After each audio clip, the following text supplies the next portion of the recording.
ते घर आता उदास भासू लागलं. त्या हलकल्लोळात तिथं मरणकळा अवतरली. मुकिंदानं कुऱ्हाड घेतली, तिचा दांडा ठोकला. पुढे जाऊन नरशाला रोखून धरावा असा विचार त्याच्या डोकीत जागा झाला. पण तसं करणं धोक्याचं आहे असं म्हणून त्यानं कंदिलाची वात वर केली. सोप्यातील अंधार अंगणात पळाला. मग त्यानं दरवाजा बंद करून घेतला. बाहेर दंगलीला खंड नव्हता. आकांत चालू होता. पोरं रडत होती. घर पेटताच घर मालक बोंब ठोकीत होता. दरोडेखोर किंचाळीत होते आणि मुकिंदाच्या घराकडे सरकत होते. मुकिंदा स्वतःशीच म्हणाला, देशमुखांनो, ह्यो भस्मासूर उठून येळापूरची राख रांगोळी. इतक्यात दारावर थाप वाजली. कोण आहे ते? मुकिंदा गरजला. दार उघड. कोण हाय? दार उघडून बघ. मी नरशा हाय. मुकिंदानं दार उघडलं आणि पवित्रा घेत तो म्हणाला, लवकर आलास. जर्रा उशिरानं आला असतास तर तुझं डोकं आता खाली पडलं असतं. आता आपलं डोकं सांभाळ. नरशा किंचाळला. 2 पावलं पुढे जाऊन म्हणाला, तुझी बंदूक कुठं आहे? चल काढ. मोर येऊ नका. मुकिंदानं कुऱ्हाड फिरवली. नरशा 2 पावलं माग सरकला. म्हणाला, कुऱ्हाडीला मी धरणार नाही. बंदूक काढ. बंदूक? मुकिंदा सर्व शक्ती एकवटून म्हणाला, मारेकऱ्या, तुझं नशीब मोठं हाय. नाहीतर आता तुला बंदुकीऐवजी गोळीच मिळाली असती. माग फिरनी जा. नाही जाणार. नरशा पुढे धावला. मुकिंदानं एक जोरदार वार केला, पण नरशानं खाली बसून तो चुकवला. तोच मुकिंदाची कुऱ्हाड पुन्हा तळपली. आता हा वार चुकणार नाही असं वाटून नरशा आता माग सरकला. त्यानं नेम धरून चाप ओढला. बंदूक कडाळली. मुकिंदाची छाती फाडून गोळी पार गेली. मुकिंदा कोसळला. मल्ल्या घाबरला. नरशा म्हणाला, मल्ल्या, गुन्हा कुठं आहे बघ. गुन्हा घरात नाही. मल्ल्या म्हणाला, नरसू, खून झाला, पळूया. मग दोघे पळत सुटले. पळत पळत त्यांनी आपली माणसं माग फिरवली आणि देशमुखाचा वाडा गाठला. मुकिंदा काही वेळ शांत पडला. मग त्यानं सरकत जाऊन कंदिलाची वात वर केली. मग तसंच सरकत जाऊन घागरीतून तांब्याभर पाणी घेतलं. ते पोटभर पिऊन नंतर तो शांत झोपला. हळूच त्याची प्राणज्योत निमाली. शेतकऱ्यासाठी, त्याच्या इब्रतीसाठी, हयातभर देशमुखाशी लढणारा येळापूरचा करता झुंजार पुरुष कायमचा निद्राधीन झाला. त्यावेळी त्याच्या जवळ कोणीही नव्हते. जीवाला जीव देणारे ते महिपती राणोजी नव्हते. कर्दनकाळ राजाराम नव्हता की त्याची लाडकी सून गुन्हा नव्हती. फक्त तो एकटा लढून पतन पावला. अर्धी रात्र झाली होती. अख्खे येळापूर जळत होते. गोपाळराव जुन्या वाड्यातून तो सर्व प्रकार पाहत होता. मुनिमजीला धडकी भरली होती. आता पुढे काय, हा प्रश्न गोपाळरावाला भेडसावीत होता. या जाळपोळीमुळे उद्या येळापुरात भयंकर रक्तपात होणार याबद्दल त्याची खात्री झाली होती. आज गावात कुणी नाही म्हणून येळापूर पेटले, पण उद्या. इतक्यात नरशा आपली माणसं घेऊन आला. पायरीवर बसत म्हणाला, मुकिंदाचा खून झाला. काय? मुकिंदाचा खून? गोपाळराव भयभीत होऊन म्हणाला. मग भयंकर विपरीत घडलं आहे. त्याला कोणी मारलं? मीच घातली गोळी. नरशा उत्तरला. मग वाईट झालं. गोपाळराव म्हणाला. नरसू, फार वाईट झालं. आता क्षणभरही इथं थांबू नको. आपली माणसं घेऊन गाव सोड. उद्या माझ्यावर भयंकर संकट येणार. घाबरू नको. नरशा म्हणाला, मी आत्ता जातो, पण मी बापू तळ्यात दडी मारून बसतो. दगा फटका झाला की मला कळवा. बरं बरं, पळा आता. गोपाळरावानं घाई करून नरशाला वाड्याबाहेर काढले. तेव्हा नरशा म्हणाला, मी बापू तळ्याच्या जंगलात आहे. तुम्ही मला रोजच भाकरी पाठवा आणि 2000 रुपयाची व्यवस्था करा. मी निघालो. नरशा गेला आणि वाडा शांत झाला.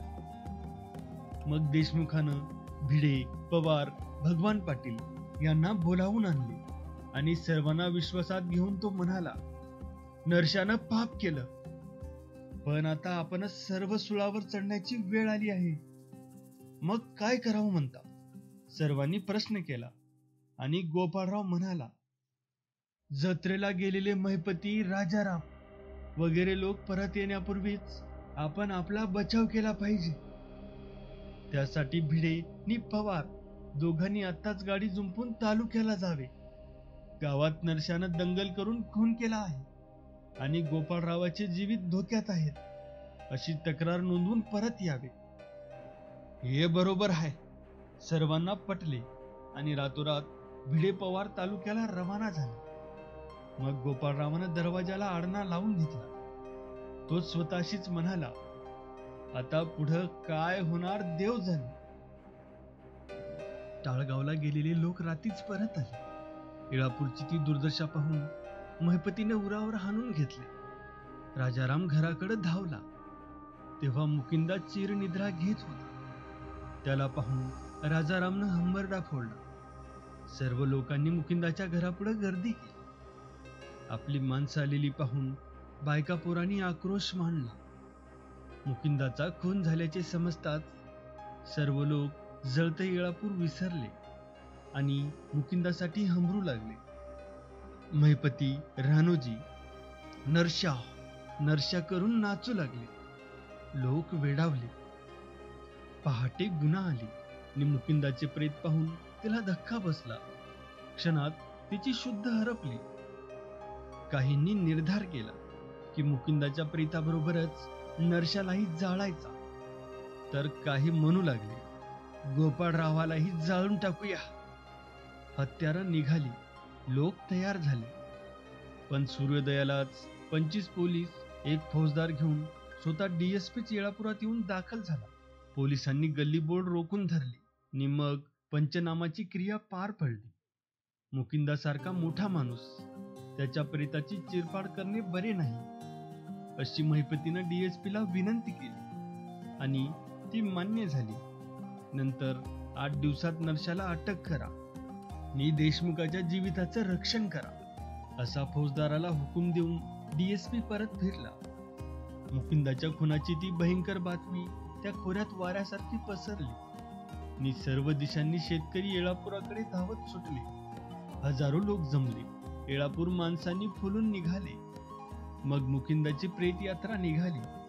हजारोंनी रडत रडत त्याचा देह चितेवर ठेवला आणि वारणा नदीच्या वाळवंटात ती चिता पेटली.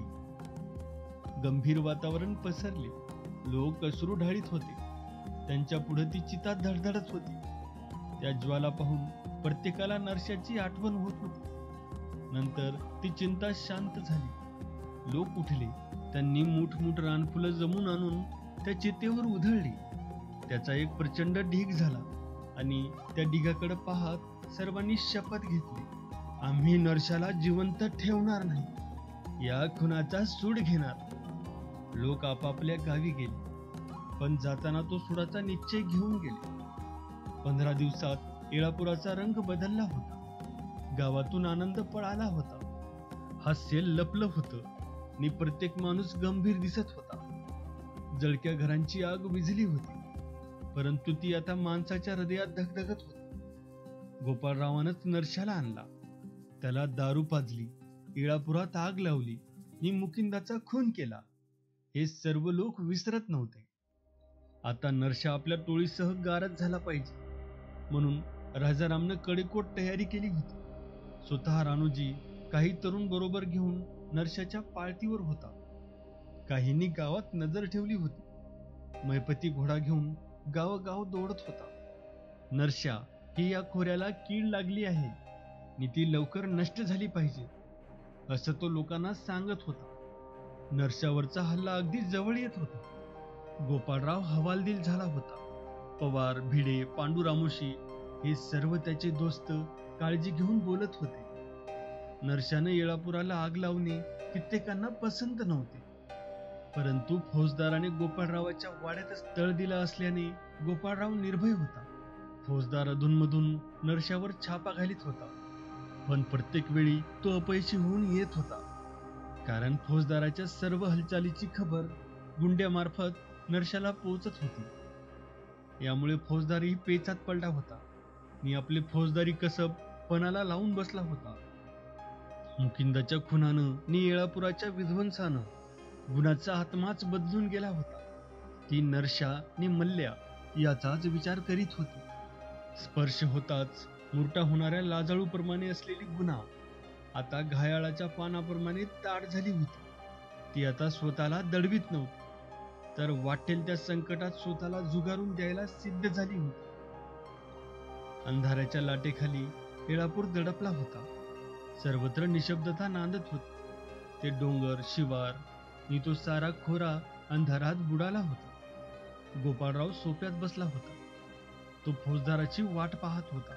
हा फौजदार आला असून असा भटकत का फिरत आहे, याचा त्याला राग आला होता. चौकात करीम बसून कंदिलाकडे पाहत होता. एक शिपाई खांद्यावर बंदूक घेऊन खडा पहारा करीत होता. 2 माणसं गडबडीनं आली. गुंड्यानं पाठीभर भाकरी आणि हंडाभर आमटी पुढे ठेवली आणि ती घेऊन ती माणसं गेली.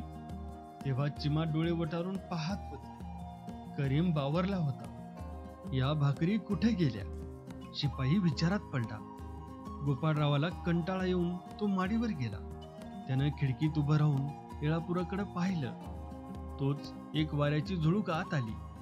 खुंटीचं तरवारीचं पात झणानलं आणि गोपाळराव दचकला. त्यानं आपली बंदूक घेऊन टाळा खोलून पुन्हा ठेवून दिली. सामसूम वाढली. उशिरानं फौजदार आला. शिपाई पुढं होऊन कुजबुजला. 2 पाट्या भाकरी आणि हंडाभर आमटी रवाना झाली. होऊ दे, नजर ठेवा, असं म्हणून फौजदारावानं गोपाळरावाला हाक मारली. गोपाळराव माडीवरून खाली आला. त्याला आनंद झाला. म्हणाला, रावसाहेब किती वाट पाहायची? गोपाळराव हसत म्हणाला, जेवणाचे काय एकादश आहे तुमची? छे हो, आत्ताच पवाराकडे अभक्ष्य भक्षण करून आलो मी, असं म्हणून फौजदार हसला. नंतर ते दोघे बोलत बसले. गोपाळराव विचार करून म्हणाला, या गावचे लोक फार वाईट आहेत आणि तुम्ही असं रात्री अपरात्री फिरता हे बरं नव्ह. ऐकून फौजदार हसला आणि गरकन वळून म्हणाला, देशमुख, मी आयुष्यात पुष्कळ खुनी, दरोडेखोर, धोकेबाज माणसं पाहिली आणि ती चिरडूनही काढली. आता तर हा माझा फौजदार नष्ट होऊनच त्याचं गाडं होऊन उकिरडे फुंकीत फिरलं असतं. बाकी हे खरं आहे की या गावचे लोक मला हिंमतवान दिसतात. मुकिंदाच्या खुनाबद्दल आपण काय करणार आहात? गोपाळरावानं मध्येच प्रश्न केला. फौजदार म्हणाला, खुनाला वाचा फुटते हे लक्षात असू द्या. मी या वाड्यात बसूनच त्या खुनाचे धागेदोरे जुळवणार आहे. हा खून नरशाने केला असेल असं मला वाटत नाही, कारण काही लोकांचं म्हणणं आहे की नरशाचा हत्यारासारखा वापर झाला आहे. शिवाय तो हातीही लागत नाही. फौजदाराच्या या बोलण्यानं गोपाळराव गोरामोरा झाला. म्हणाला, नरशानं खून केला नाही तर कुणी केला? या तुमच्या बोलण्याचा अर्थ काय? आमच्या बोलण्यात अर्थ नसतो. फौजदार गंभीर स्वरात म्हणाला, आम्हाला एकच माहिती आहे की वाकडं बोट केल्या वाचून तूप निघत नसतं. म्हणजे तुम्ही वाकडं बोट घालून गुन्ह्याचं तूप काढू पाहता? म्हणजे तुम्ही वाकडं बोट बोलून गुन्ह्याचं तूप काढू पाहत आहात? गोपाळरावानं विचारलं. फौजदार हसला. कमरेचा पट्टा काढून खुंटीला लावीत म्हणाला, हे 412, तू खडा पहारा ठेव. रात्री वाड्याचा दरवाजा उघडू नका. या हुकुमानं गोपाळरावाला बरं वाटलं. त्यानं चिमाला हाक मारली. म्हणाला, चिमा, रावसाहेबांना कडक कॉफी दे. कॉफी? चालेल. फौजदार उत्तरला. मग 2 घास जेवा ना.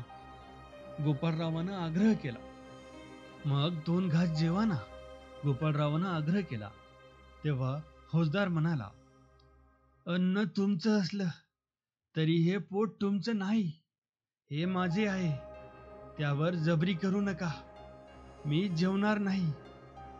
असं म्हणून तो विचारमग्न झाला. उशीर काहीच बोलला नाही. तेव्हा गोपाळराव कॉफीचा कप पुढे करीत म्हणाला, कसला विचार करता? नरशाचा. म्हणजे? नरशानं तो खून करण्याचं कारण काय? त्यानं तुमचा खून का केला नाही? रावसाहेब, स्त्रीसुख हे फार वाईट असतं. जगात जेवढी म्हणून दुष्कृत्य घडली आहेत, ती फक्त स्त्रियांसाठी घडली आहेत, हे आपण लक्षात घ्यावं.